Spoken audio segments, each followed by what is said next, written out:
मङ्गलं भगवान् वीरो मङ्गलं गौतमो गणी मङ्गलं कुन्दकुन्दार्यो जैनधर्मोऽस्तु मङ्गलं सर्वमङ्गलमाङ्गल्यं सर्वकल्याणकारकं प्रधानं सर्वधर्माणां जैनं जयतु शासनं सहजानंद चैतन्य प्रकाशाय महीयसे नमो अनेकांत विश्रांत महिमने परमात्मने। पंचास्तिकाय संग्रह ग्रंथ है आचार्य कुंद द्वारा रचित। इसकी 5वीं गाथा, इसकी अपन ने कल गाथा का अन्वयार्थ और टीका प्रारंभ हुई थी। टीका से ही आज फिर प्रारंभ करते हैं। 2 ही पंक्ति हुई थी। यहाँ 5 अस्तिकायों को अस्तित्व किस प्रकार है और कायत्व किस प्रकार है वह कहा गया है।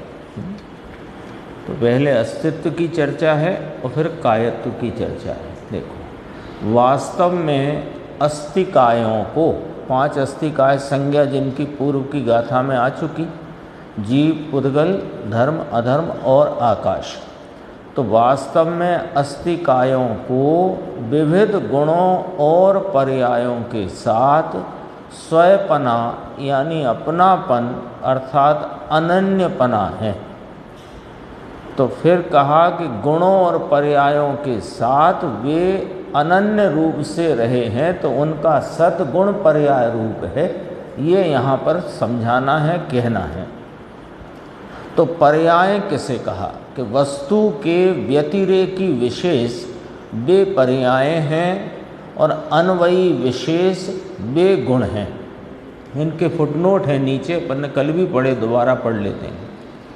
व्यतिरेक माने भेद, फिर सेमीकोलन है ना। एक का दूसरे रूप नहीं होना, यानी यह वह नहीं है, ऐसे ज्ञान के निमित्त भूत भिन्न रूपता। उन व्यतिरेक माने भिन्न भिन्न रूपता। सहजता में या सरल भाषा में कहें, वह नहीं रूपता, वह नहीं, वह नहीं, वह नहीं, यह वह नहीं, इसमें लिया भी है ना। एक पर्याय दूसरी पर्याय रूप ऊपर आ गया ना, यह वह नहीं है, ये व्यतिरेक का मूल भाव, और यह वही है, ये अन्वय का मूल भाव। तो कहा कि एक पर्याय दूसरी पर्याय रूप न होने से पर्यायों में परस्पर व्यतिरेक है। इसलिए पर्याय द्रव्य के व्यतिरेकी माने व्यतिरेक वाले विशेष हैं।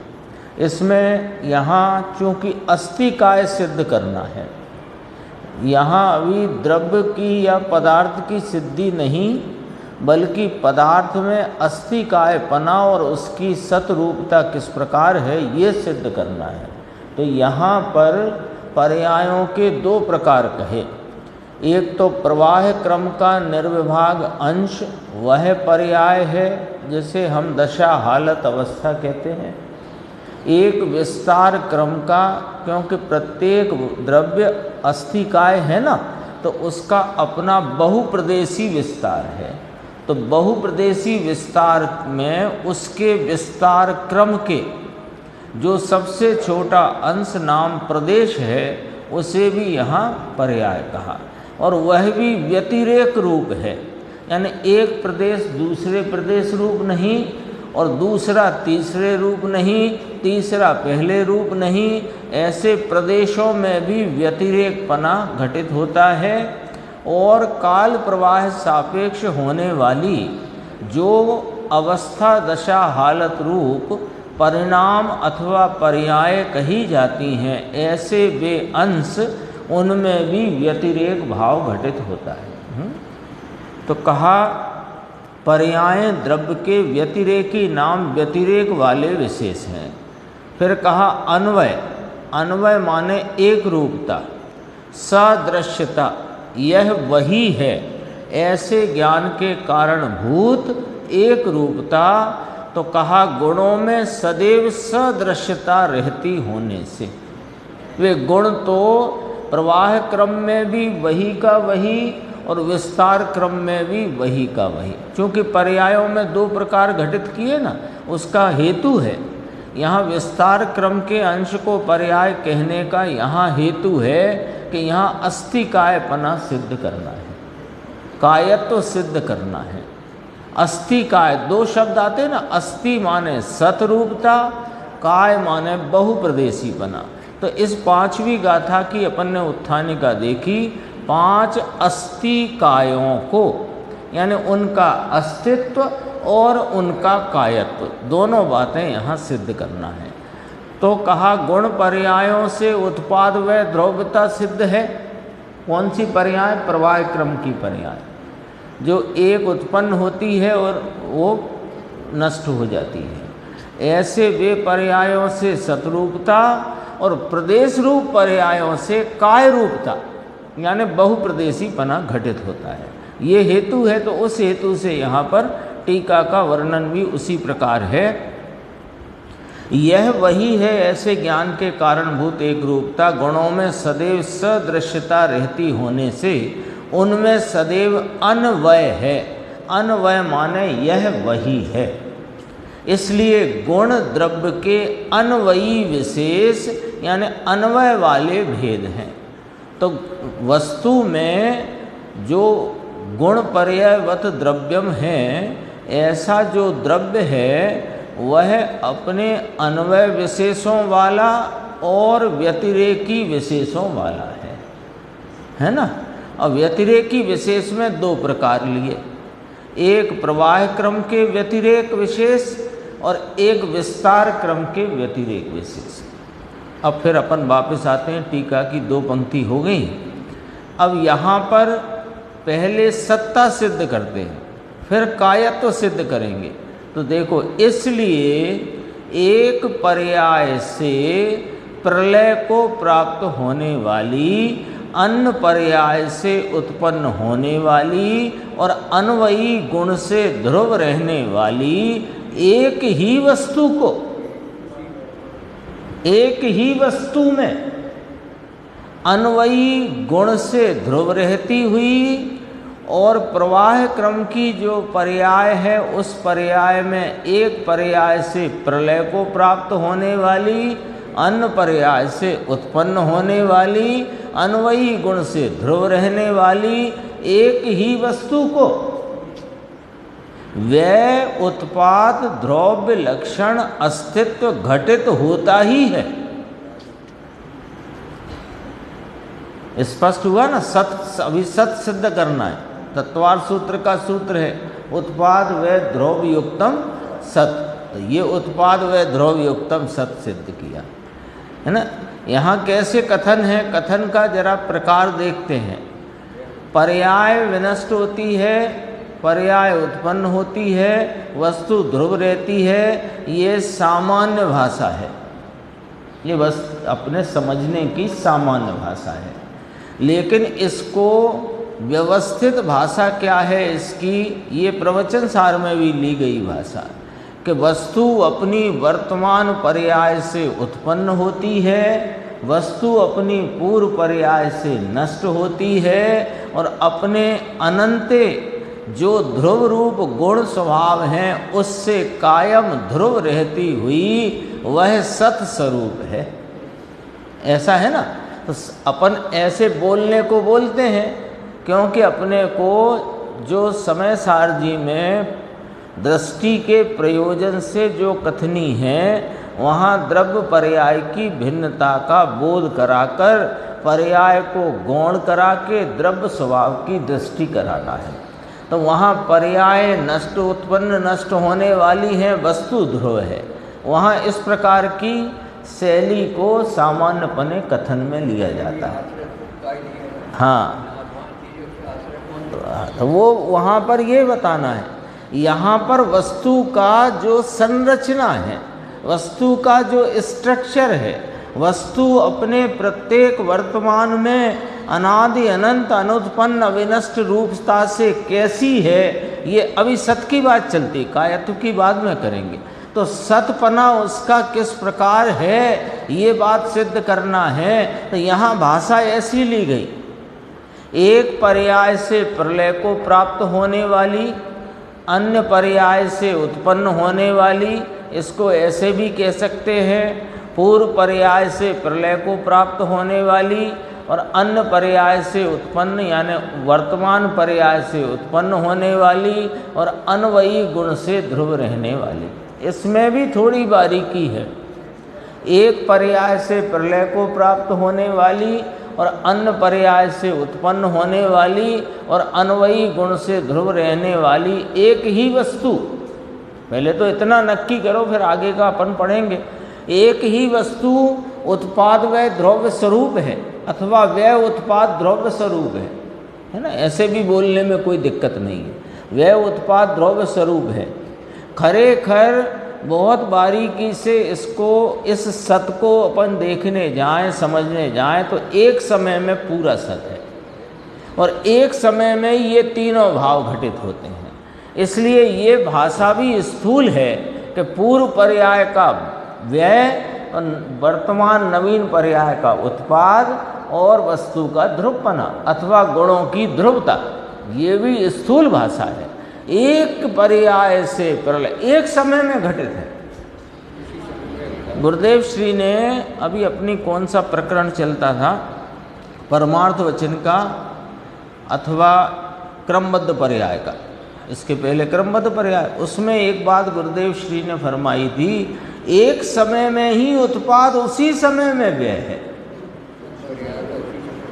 तो पूर्व पर्याय को तो वहाँ इंगित करने के लिए नाम दिया पूर्व, यहाँ पूर्व कुछ है नहीं, वो प्रलय रूप है, ये उत्पन्न रूप है एक समय में।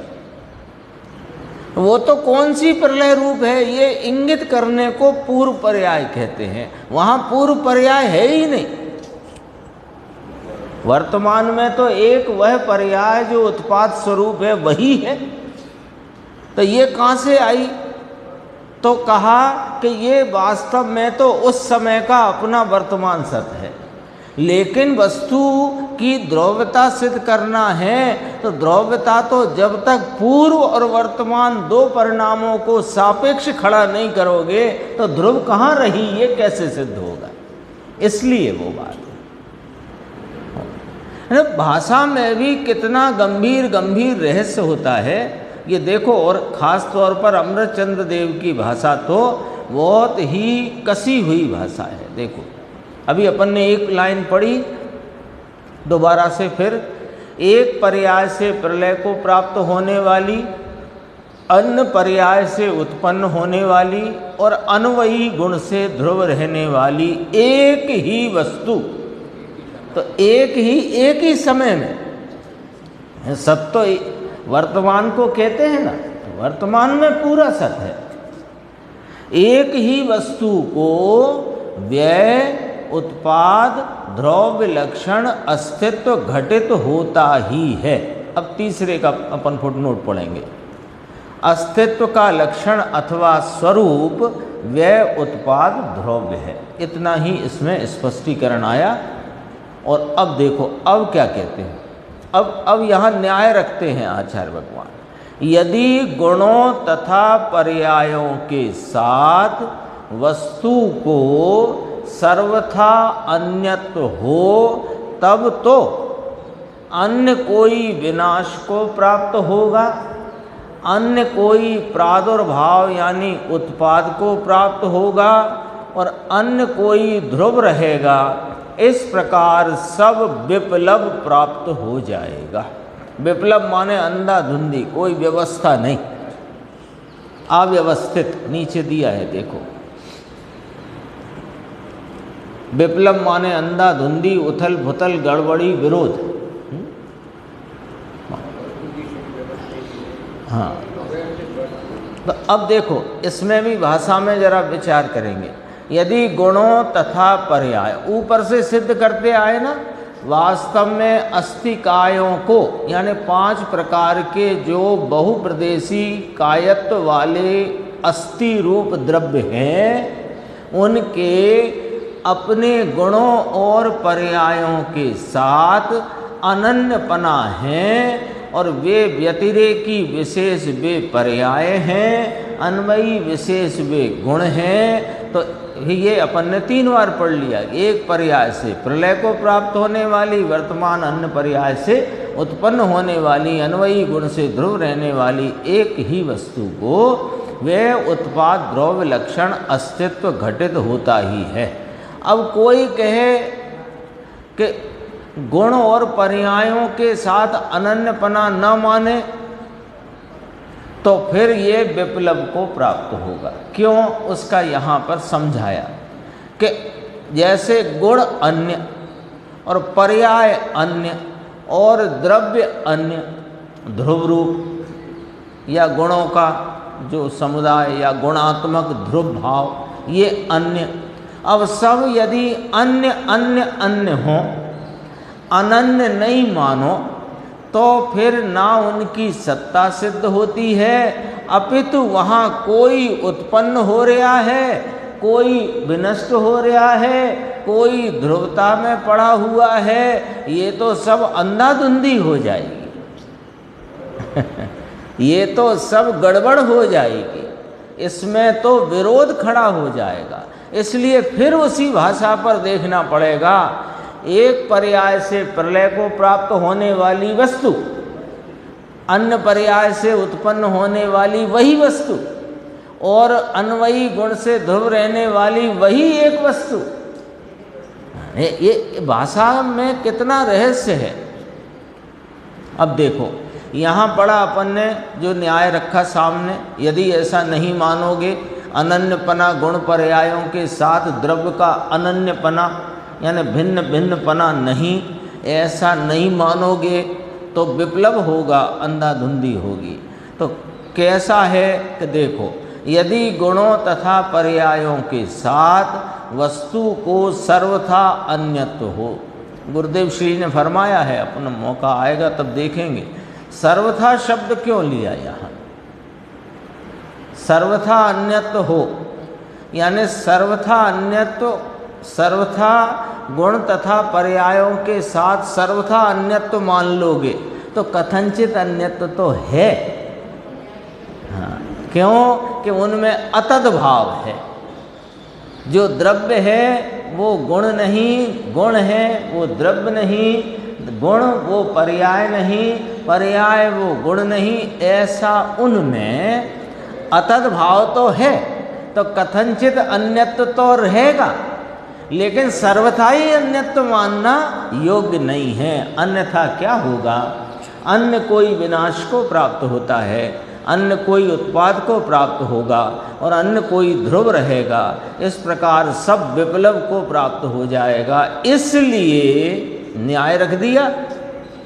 इसलिए 5 अस्थिकायों को अस्तित्व किस प्रकार है तत्संबंधी, इनके अस्तित्व संबंधी यह उपर्युक्त कथन यानी प्रत्येक द्रव्य अपने गुण पर्यायों से अनन्य है और इस प्रकार ही उसकी सत्ता का स्वरूप है, यह कथन सत्य है, योग्य है और न्याय युक्त है। एक हिस्सा हुआ अभी इस गाथा का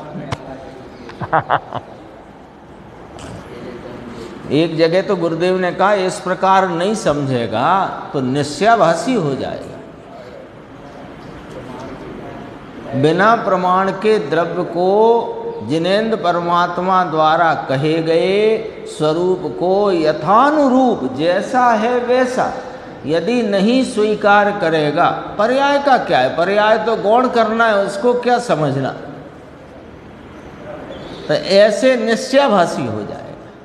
पर्याय का जो स्वरूप है वह वैसा जानना और गुणों का जैसा स्वरूप है वैसा जानना और द्रव्य का जैसा स्वरूप है वैसा जानना और उसे जानकर उसे बराबर युक्ति और न्याय, युक्ति न्याय आ रहा है ना, इसमें बराबर स्वीकार करना और स्वीकार करके अप्रयोजन के लिए किसे गौण करना, किसे मुख्य।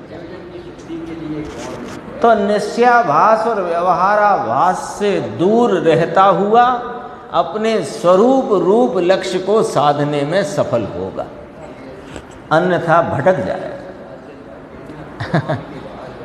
हाँ, प्रमाण में रुकना नहीं और प्रमाण में अटकना नहीं, राम रुकना नहीं और प्रमाण से बाहर जाना है, ये बहुत जरूरी है। पंडित जी ने भी निश्चयाभास के प्रकरण में लिया है ये सब बातों को, तो पर्याय को एकदम उपेक्षित करके अथवा अपने को पर्याय में ही सिद्ध है तो स्वरूप से सिद्ध, पर्याय में सिद्ध मानता है सो निश्चयाभासी, मिथ्या दृष्टि। हाँ, प्रयोजन की मुख्यता, उसमें प्रयोजन की मुख्यता है, लेकिन प्रयोजन की प्राप्ति होगी तब जब द्रव्य गुण पर्याय समझ में आए तब। और ये इसी विषय को प्रवचन सार में अति विस्तार से और इसमें भी विस्तार पूर्वक समझा। यहाँ बस विषय को 5 अस्थिकायों की प्रमुखता लेकर समझाया, फिर और भी तो इसमें सब सम्यक दर्शन ज्ञान चारित्र सब वर्णन आने वाला है, अभी तो शुरू हुआ है। पूरा ग्रंथ है, प्रयोजन तो किसी से इससे भी पूरा होगा, ये भी द्रव्यानी योग का ही ग्रंथ है। अब देखो, अब उन्हें कायत्व किस प्रकार है इसका उपदेश किया जाता है। सत का हो गया, अब अपन बोलते ना जीवास्ति काय, तो 3 शब्द हैं ये, जीव द्रव्य उसकी अस्थि है और वह कायत्व वाला है। कालाणु अस्थि काय नहीं, पर कालाणु अस्थि है, कायत्व नहीं है उसको। फिर द्रव्य कैसे कहलाए, अस्थि नहीं मानोगे तो। अभी अस्तित्व की बात करी, उत्थानिका में पढ़ा था इन 5 अस्थिकायों को अस्तित्व किस प्रकार है और उनके कायत्व किस प्रकार है। अब दूसरा प्रकरण प्रारंभ होता है, ये थोड़ा सा सूक्ष्म और भी ज़्यादा है, उससे शांति से अपन देखते हैं। देखो, अब उन्हें कायत्व किस प्रकार है उसका उपदेश किया जाता है। जीव, पुद्गल, धर्म, अधर्म और आकाश, 5 अस्थिकाय रूप ये पदार्थ अवयवी हैं। इनको क्या कहा, अवयवी, नीचे फुटनोट है। अवयवी माने अवयव वाला, अंश वाला, अंशी, जिनके अवयव अर्थात एक से अधिक प्रदेश हों ऐसे। ये जो अंत में अर्थ लिखा, एक से अधिक प्रदेश हों ऐसे, ये यहाँ जो विषय है उस विषयानुगत यह प्रयोजन का अर्थ है। जो विषय के अंतर्गत ये प्रयोजन का अर्थ है। एक से अधिक प्रदेश को यहाँ अवयवी कहा। हाँ है, नहीं, अवयवी शब्द है ना, उसका अर्थ कहते हैं अवयव वाला। अवयव को दूसरी भाषा में कहेंगे तो अंश कहेंगे, तो अंश वाला। उत्पाद व ध्रुव युक्तम सत, ये तीनों अंश हैं और वस्तु अंशी है, ऐसा लिया ना, वो सत के संबंध में बात है। यहाँ कायत्व के प्रयोजन से कायत्व के विषय अंतर्गत बात है, तो अंश वाला और अंशी एक ही अर्थ होगा। अंशी और अंश वाला एक ही अर्थ हुआ। मिठास वाला और मिठासमय एक ही अर्थ है। वहाँ गुण वाला और गुणी एक ही अर्थ है। अंश वाला और अंशी एक ही अर्थ है। अवयव, अवयवी यानी अवयव वाला, समझाना है ना। अब अवयवी शब्द जो आचार्य भगवान ने टीका में प्रयुक्त किया उसका अर्थ समझना है। तो अवयवी किसे कहना कि अवयव वाला।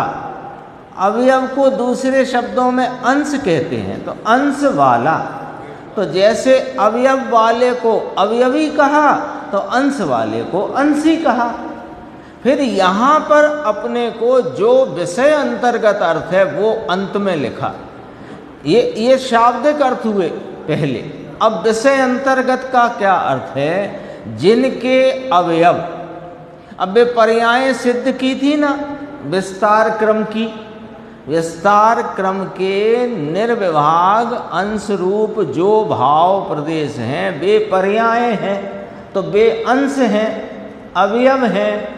तो जिनके अवयव एक से अधिक प्रदेश हों, अवयव नाम प्रदेश, तो जिनके एक से अधिक प्रदेश हों ऐसे द्रव्य को अवयवी कहा। अभी इसमें दो शब्द और आएंगे, निरवयव और साअवयव। हाँ, तो पहले अवयवी समझ लेंगे तो उसको फिर अपन आगे समझेंगे। देखो, जीव, पुद्गल, धर्म, अधर्म और आकाश ये पदार्थ कैसे हैं? अवयवी हैं, यानी उस अर्थ से मिलाओ, एक से अधिक प्रदेश वाले वे पदार्थ हैं। ठीक है।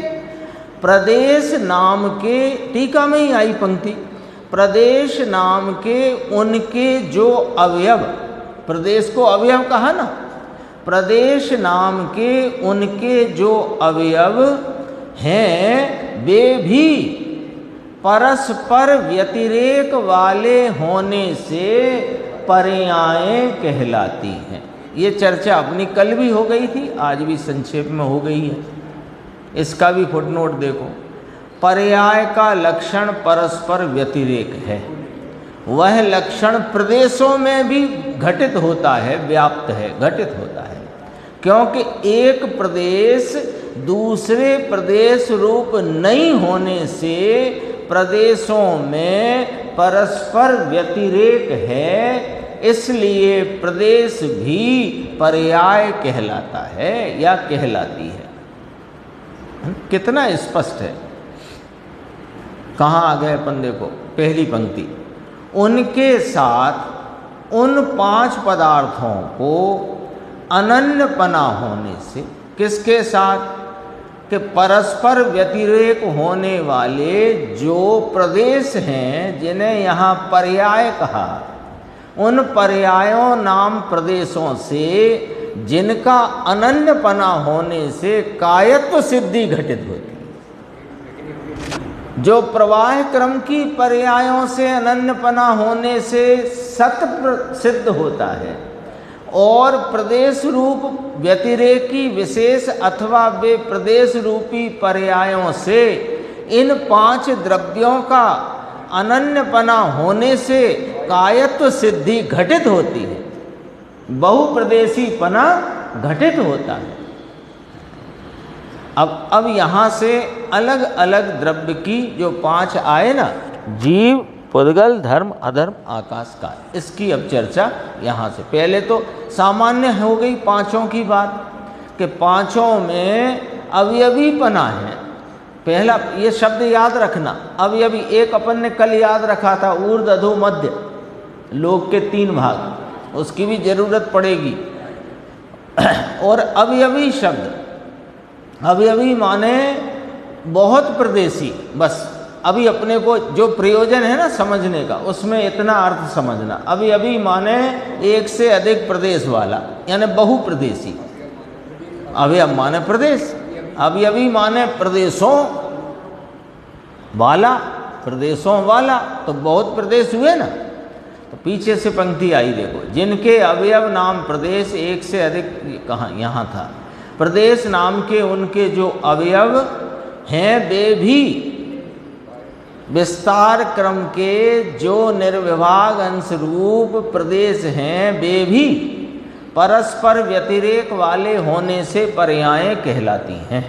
और इन पर्यायों से भी इन अवयवी द्रव्यों का, यानी पांच जीव, धर्म, जीव, पुद्गल, धर्म, अधर्म, आकाश, इन पांच को कायत्व सिद्धि घटित होती है।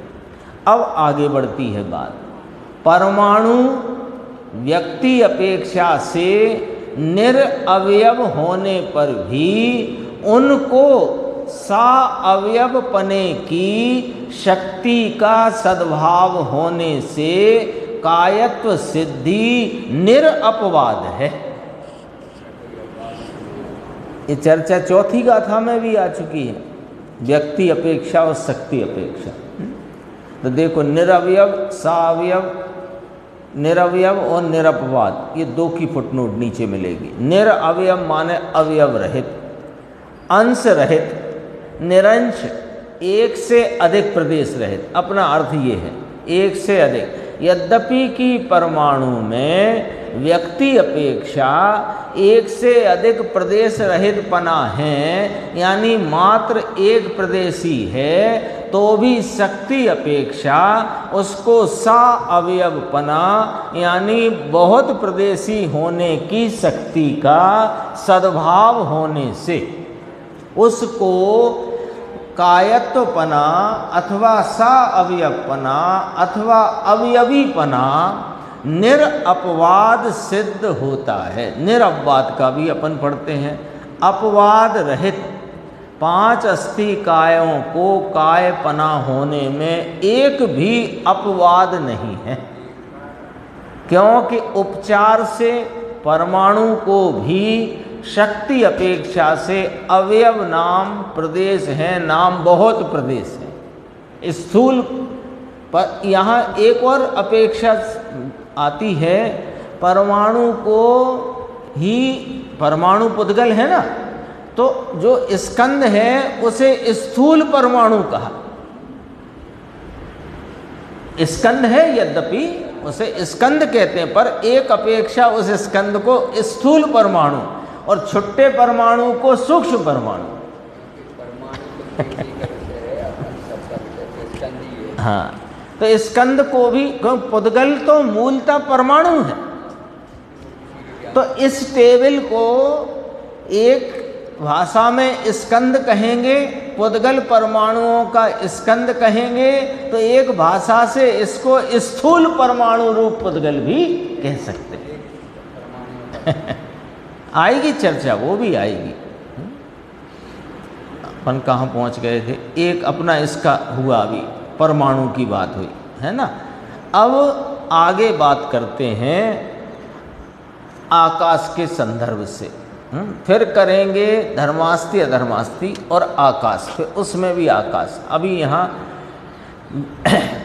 आचार्य अमृतचंद्र भगवान कहते हैं, यहाँ ऐसी आशंका करना योग्य नहीं है, यानी भाई तुम इस प्रकार की आशंका मत करना कि पुद्गल के अतिरिक्त अन्य पदार्थ अमूर्तपने के कारण अविभाज्य होने से उनके सा अवयवपने की कल्पना न्याय विरुद्ध अथवा की अनुचित है। देखो क्या बात कहना चाहते हैं, न्याय क्या प्रस्तुत करना चाहते हैं। एक परमाणु तो मूर्तिक है और उसकी व्यक्ति अपेक्षा एक प्रदेशी पना होने पर, माने निरअवयव होने पर भी उसमें सा अवयवपने की शक्ति का सद्भाव होने से उसको अवयवी पना माने बहुप्रदेशी पना, कायत्व पना निरअपवाद रूप से सिद्ध हो जाता है। अब बचे 5 अस्थिकायों में 4 अस्थिकाय रहे जो अमूर्तिक हैं और वे मिलते बिछुड़ते भी नहीं हैं, वे अखंड एक द्रव्य रूप हैं। जीव भी और धर्मास्ति भी, अधर्मास्ति भी और आकाश भी, ये चारों अमूर्तिक हैं, अखंड हैं, एक हैं, मिलने बिछुड़ने का इनमें कोई कार्यक्रम होता है नहीं। ठीक है ना। तो तुम ये मत समझ लेना कि ये अखंड नाम अविभाज्य होने से इनमें जो प्रदेशों की बहुप्रदेशता की जो सा अवयवपना कहा, ये कोई अनुचित कह दिया अथवा कल्पना से कही खड़ी की गई बात है। बहुत गंभीर न्याय है, न्याय गंभीर है, समझने जैसा है। क्यों करके ये न्याय प्रस्तुत किया, पहले तो ये समझ में आ जाना चाहिए क्यों करके ये न्याय यहाँ पर आचार्य भगवान ने टीका में रखा कि देखो जीव, धर्मास्ति, अधर्मास्ति और आकाश, ये जो द्रव्य हैं इनमें एक जीव संख्या में अनंत हैं भले, पर वे एक जीव अखंड है और लोग प्रमाण संख्यात प्रदेशी है, अपने को पता है ना, इसलिए अपन बात करते हैं। तो अखंड है, अविभाज्य है, उसमें अमूर्त है पहली बात तो, और अविभाज्य है, अखंड है। तो अखंड होने से उसमें ये जो प्रदेशों की खंड रूप कल्पना, ये कोई अनुचित है ऐसी आशंका मत करना। और यदि हो तो हम तुम्हारी आशंका यहाँ निर्मूल कर देंगे अभी।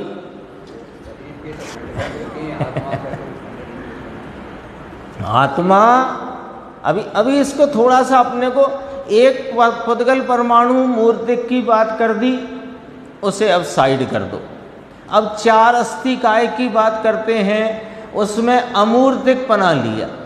अमूर्तिक पने में भी यहाँ अभी दो तरह से ख्याल में लो कि जीव भले संख्या में अनंत हो, लेकिन एक एक जीव अपने अखंड पने से है, उसमें अविभाज्य पना है, विभाज्य पना नहीं। स्कंद के तो खंड होते हैं, इसके तो खंड भी नहीं होते। एक धर्मास्ति, अधर्मास्ति और आकाश संख्या में एक एक, लेकिन अखंड हैं, उनमें भी विभाजन नहीं होता। तो तुम ऐसी आशंका मत करना कि जब वे एक और अखंड रूप हैं, जीव को यहाँ एक गिनना, तो वे जब एक और अखंड रूप हैं तो उनमें ये प्रदेशों की अथवा बहु प्रदेश पने की जो तुम्हारी कल्पना रूप बात तो नहीं है, और ये अनुचित तो नहीं है, ऐसी आशंका मत करना। हम तुम्हें घटित करेंगे कि उनके सा अवयव पना है, ये घटित करेंगे। देखो कैसे करेंगे। पहला लिया, आकाश अविभाज्य होने पर भी उसमें यह घटाकाश है, ये अघटाकाश या पटाकाश है, ऐसी विभाग कल्पना दृष्टि गोचर होती ही है। आकाश यद्यपि एक है, अमूर्तिक है, अखंड है, लेकिन उस आकाश में पुद्गल के लक्ष्य लेकर घट, जहाँ घट है और जहाँ पट है, तो जहाँ घट है वो घटाकाश और जहाँ पट है वो पटाकाश। घट घट है, पट पट है, पर जहाँ घट है वो घटाकाश, जहाँ पट है वो पटाकाश। तो घटाकाश और पटाकाश में ऐसे तुमको दो भाग अलग अलग दिखे कि नहीं दिखे? बात आई ख्याल में? दो भाग अलग अलग दिखे कि नहीं है? ये टेबल आकाश, ये टीवी आकाश, तो ये दो अलग अलग दिखे कि नहीं दिखे? तो ये आकाश में दो भाग दिखे कि नहीं दिखे? समझाना है ना। तो यदि वहाँ इस प्रकार से कथनचित विभाग की, सर्वथा विभाग है नहीं, पर कथनचित विभाग की कल्पना न की जाए, तो जो घटाकाश है वही सर्वथा अघटाकाश या पटाकाश हो जाएगा। जहाँ घट है, कमरे में है मान लो, या छत पे है अपन, तो वहाँ एक पर्दा भी लगा है और एक घड़ा भी रखा है। तो जहाँ घड़ा है वो घटाकाश और जहाँ पर्दा है वो पटाकाश।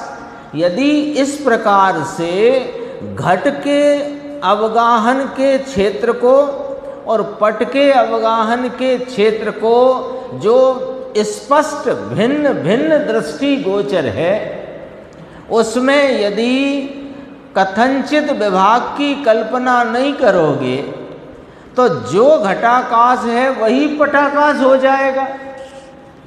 तो घड़ा कहाँ है और पर्दा कहाँ है, इस बात का निर्णय नहीं हो सकता है। तो कहते हैं कि ऐसा तो इष्ट नाम मान्य नहीं है। क्योंकि जो घटाकाश है वही पटाकाश हो ऐसा तो मान्य नहीं है। हमारा मकान है वो मेरा नहीं है, मेरा है और तुम्हारा हमारे मकान की और यदि नहीं मानोगे तो फिर पिटाई हुई।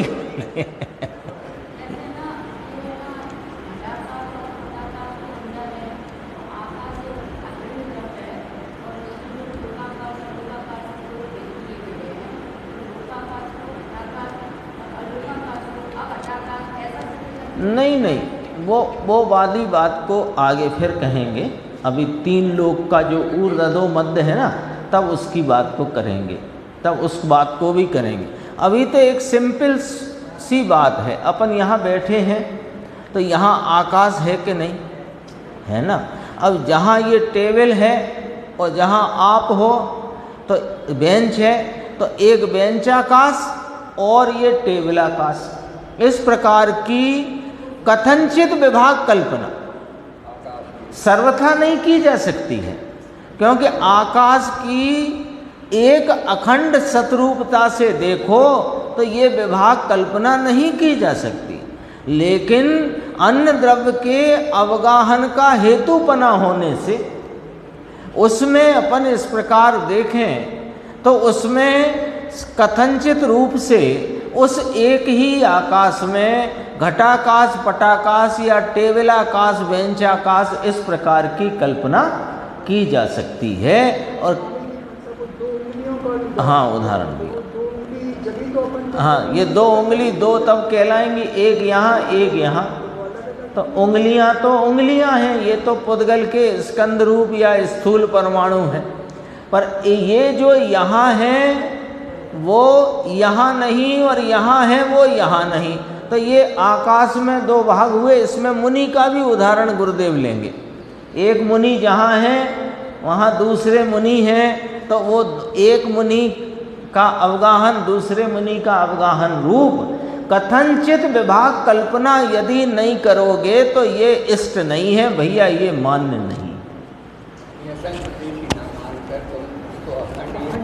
हाँ, तुम कहने लग जाओ कि देखो एक तो वे अमूर्तिक हैं और अखंड हैं, अविभाज्य हैं, तो उनमें आप ये बहुप्रदेश की कल्पना ही काय को कर रहे हो फालतू में।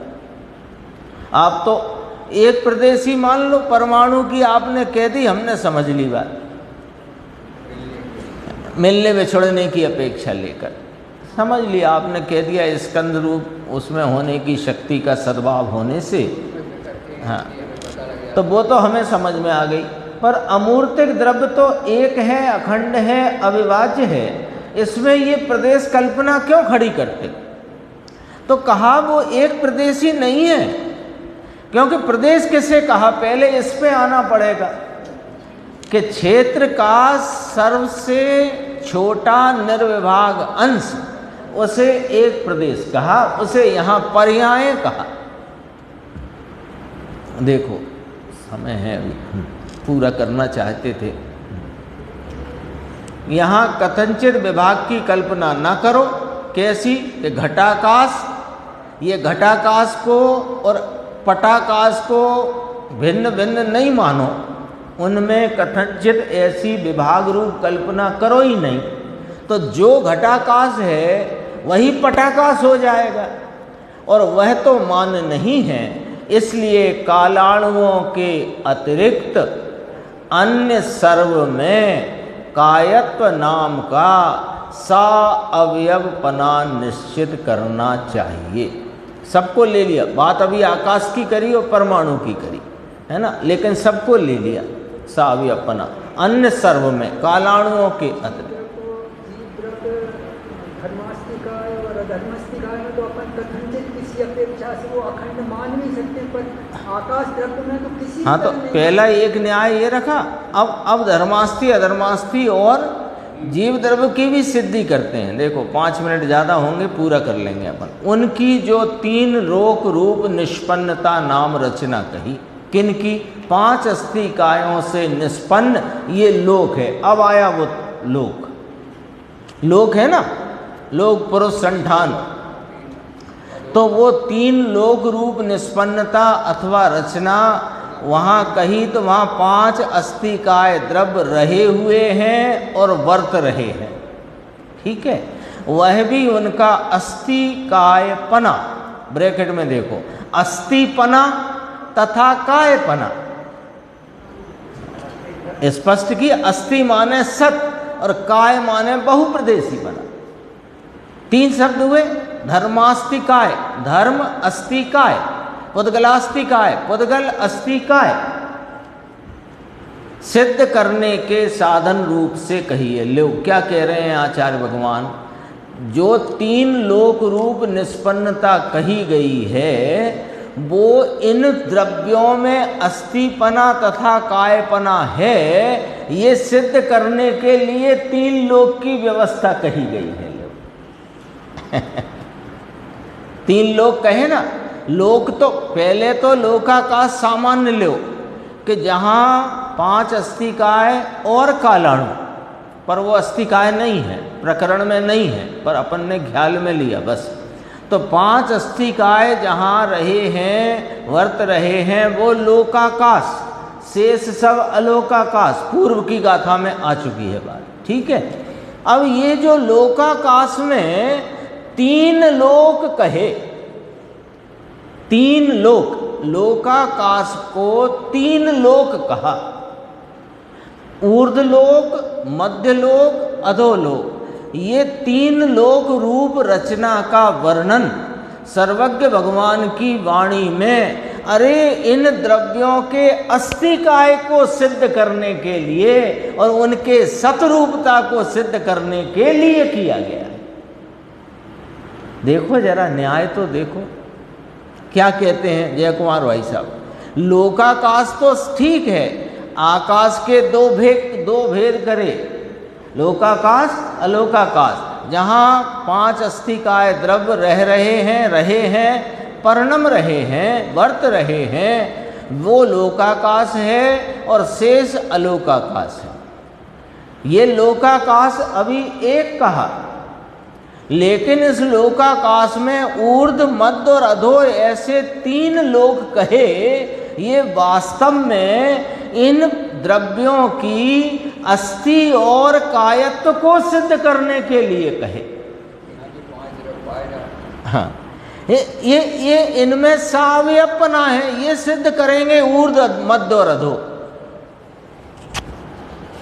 ऊर्ध्वलोक, मध्यलोक और अधो, लोकाकाश तो हो गया एक सामान्य संज्ञा और उसका पूरा एक सामान्य भाव, लेकिन उसमें जो 3 भेद करके सर्वज्ञ देव ने और आचार्य भगवंतों ने कहा कि ऊर्ध्वलोक, मध्यलोक और अधोलोक, ये काय के लिए कहा कि ये धर्मास्ति अधर्मास्ति आदि जो द्रव्य हैं उनमें सावयवपना सिद्ध करेंगे इनसे, 3 लोक से। देखो कैसे कहते हैं।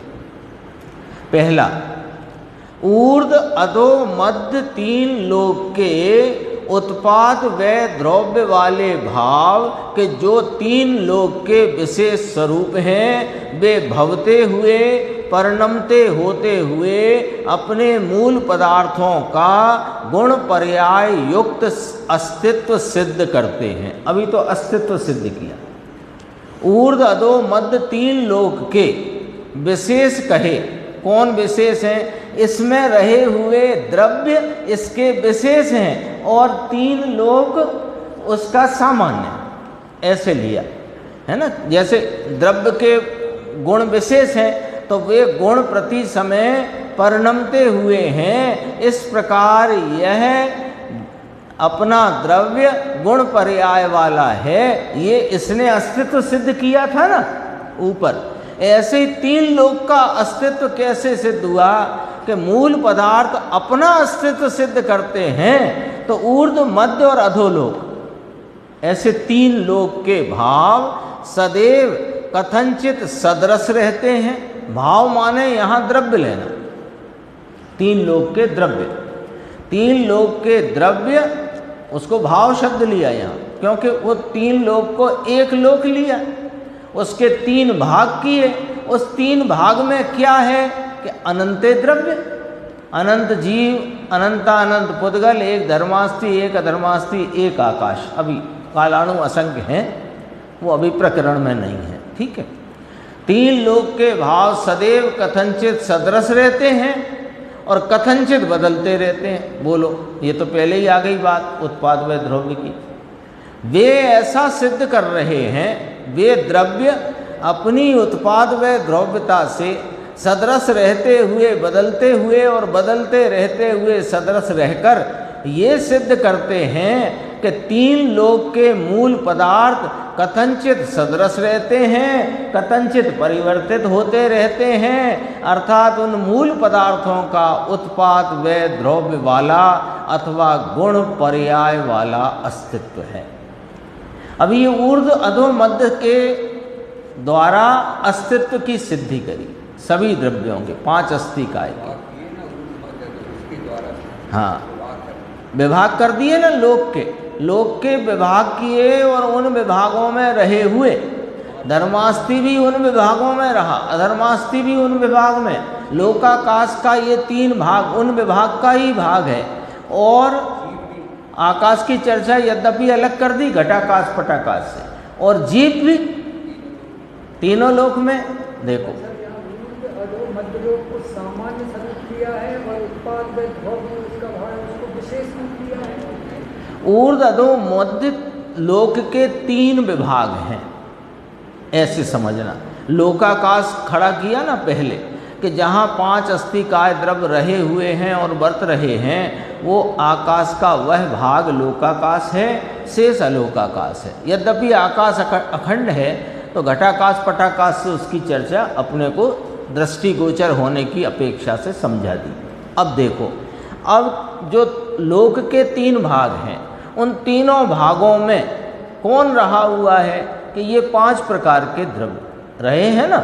और वे कैसे रहे हैं कि वे अपने गुण भावों से सदृश रहते हुए और प्रवाह क्रम की पर्यायों से परिणमते हुए, तो वे कथनचित सदृश हैं, कथनचित वे बदलते हैं। इस प्रकार उनका मूल पदार्थों का अस्तित्व सिद्ध हुआ। मूल पदार्थ माने लोक में रहे हुए छह ही द्रव्य, यहाँ पांच अस्थिकाय मुख्यतया। पुनश्च आगे बढ़ेंगे तो समझ में आएगी बात।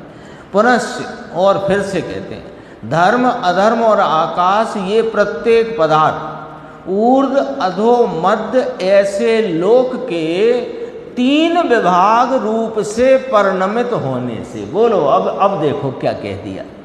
पहले परिणमन नक्की कराया कि नहीं कराया कि वे अपने गुणों से सदृश यानी अपने ध्रुव भाव से कथनचित सदृश रहते हुए कथनचित परिवर्तित होते रहते हैं, ये सिद्ध कर दिया ना।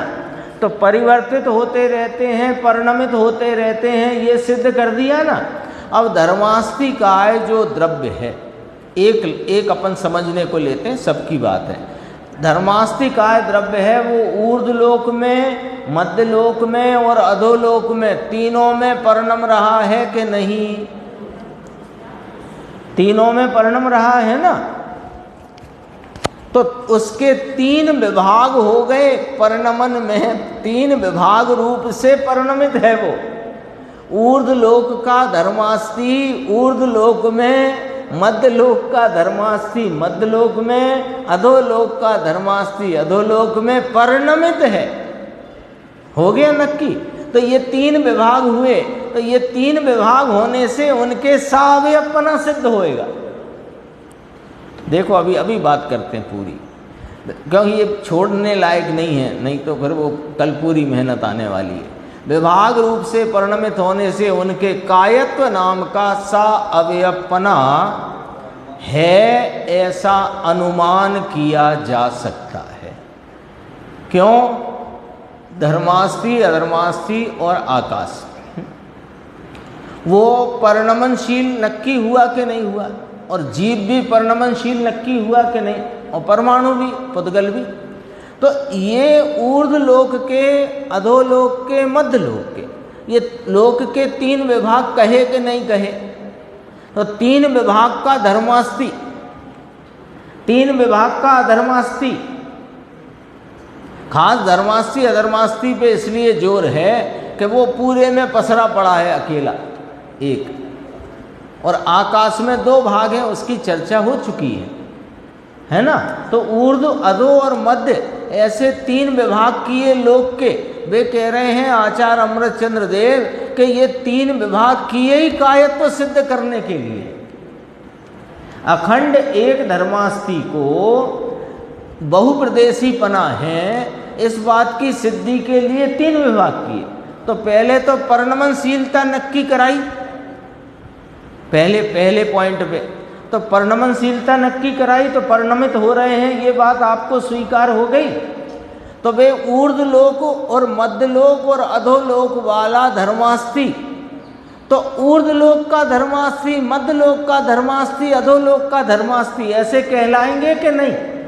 अब ऐसे कहलाए तो ऊर्ध्व लोक वाला जो विस्तार है और मध्य लोक वाला जो विस्तार है और अधोलोक वाला जो विस्तार है, उन विस्तार में धर्मास्ति में 3 प्रकार की वेद कल्पना की जा सकती है, कथनचित रूप से, सर्वथा नहीं, कथनचित रूप से। और उस कल्पना से उसके जो ऊर्ध्व लोक के प्रदेश हैं वे मध्य लोक के प्रदेश से न्यारे, और ऊर्ध्व मध्य लोक के प्रदेश हैं धर्मास्ति के, वे अधोलोक से न्यारे। तो जब अधोलोक के प्रदेश और ऊर्ध्व लोक के प्रदेश न्यारे तो इसका मतलब बहुत प्रदेश हैं, तब तो न्यारे पड़े। एक ही प्रदेशी होता तो न्यारे कैसे पड़ते?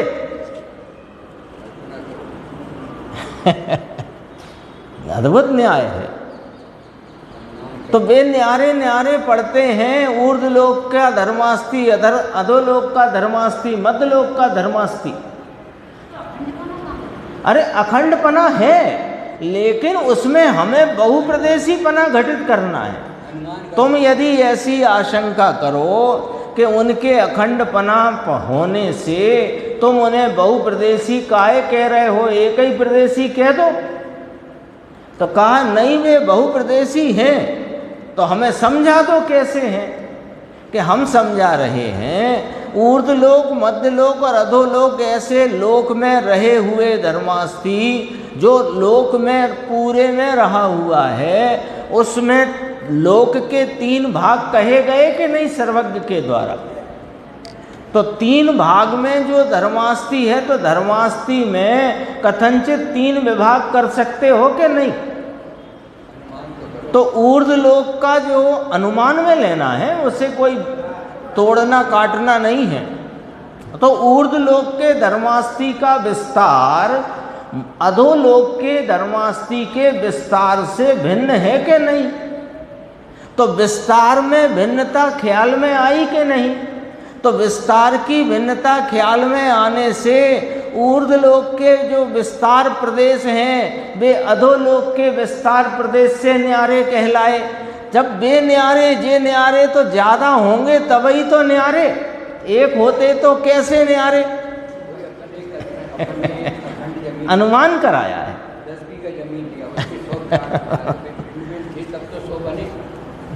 इस तरह से अनुमान। अभी जैसे भाई साहब कह रहे हैं, इस उदाहरण को ऐसे समझो कि मान लो 1 बीघा जमीन है, 22,500 वर्ग फीट जो अपने यहाँ चलता है। उसमें एक भाई साहब आए कि आप इसमें 1000 फुट के 16 प्लाट काट सकते हो, बाकी रास्ता भी निकाल सकते हो। ठीक है, मान लो ऐसा कहा, तो वहाँ 16 प्लाट का क्षेत्र भिन्न भिन्न ख्याल में आया कि नहीं? काटा कूटा किसी ने नहीं, बेची भी नहीं, ऐसी की ऐसी है जमीन। तो कब से कि बाप दादों ने खरीदी तब से नाती पोतों तक आई तब तक, लेकिन बीच बीच में कहते रहे, कोई आके 12 प्लाट काटो, कोई कहता 14 काटो, कोई कह रहा 10 काटो। तो काटा वाटा कोई नहीं, पर यहाँ अनुमान में लिया कि नहीं क्षेत्र भिन्न भिन्न। ऐसे धर्मास्ति काय का क्षेत्र भिन्न भिन्न ये 3 लोक के विभाजन से ख्याल में आया कि नहीं? तो बहुप्रदेशीपना सिद्ध करना है हमें, तो बस इतना है। बाकी हमें कोई विभाजन थोड़ी कर देना है, उसको अखंडता को मिटाना थोड़ी है। देखो अब जीव पर घटाएंगे। प्रत्येक जीव के भी ऊर्ध्व अधो मध्य ऐसे 3 लोक के 3 विभाग रूप से परिणमित लोक पूर्ण अवस्था रूप व्यक्ति की शक्ति का सदैव सद्भाव होने से जीवों के भी कायत्व नाम का सा अवयव बना है। कोई कहे जीव भी अखंड है, अमूर्तिक है, इसमें विभाग कल्पना क्यों करते हो? एक प्रदेशी कहो कि नहीं सुनो, जब ये केवली समुद्घात रूप इसकी लोक पूर्ण अवस्था होती है, ऐसी शक्ति तो विद्यमान है ना, तो वो जब होती है तब वो ऊर्ध्व लोक में, मध्य लोक में और अधोलोक में पसरता है और परिणमन थोड़ी रुक जाता है। तो 3 लोक में जो पसरा हुआ जीव है उसके ऊपर के प्रदेश और अधोलोक के प्रदेश न्यारे न्यारे हुए कि नहीं हुए? प्रदेश बाद में कहना, ऊपर के ऊर्ध्व लोक में पसरे हुए जीव का विस्तार और अधोलोक का विस्तार और मध्यलोक का विस्तार भिन्न भिन्न आया ख्याल में कि नहीं आया? केवली समुद्घात की स्थिति में। तो फिर ऊपर के वाले प्रदेश और नीचे वाले प्रदेश भिन्न भिन्न हुए ना, तो भिन्न भिन्न तब हुए जब वे बहुत होंगे। एक होंगे तो कैसे होगा? ऐसा अनुमान किया ही जा सकता है। पुद्गल भी ऊर्ध्व अधो मध्य ऐसे लोक के 3 विभाग रूप परिणत महास्कंद पने की प्राप्ति की व्यक्ति, उसको भी ऐसी शक्ति है। महास्कंद की चर्चा आती है ना, 3 लोक में व्यापने वाला एक महास्कंद अथवा शक्ति वाला होने से उन्हें भी वैसी कायत्व नाम की सावयव पने की सिद्धि है ही। शेष चर्चा आगे कर।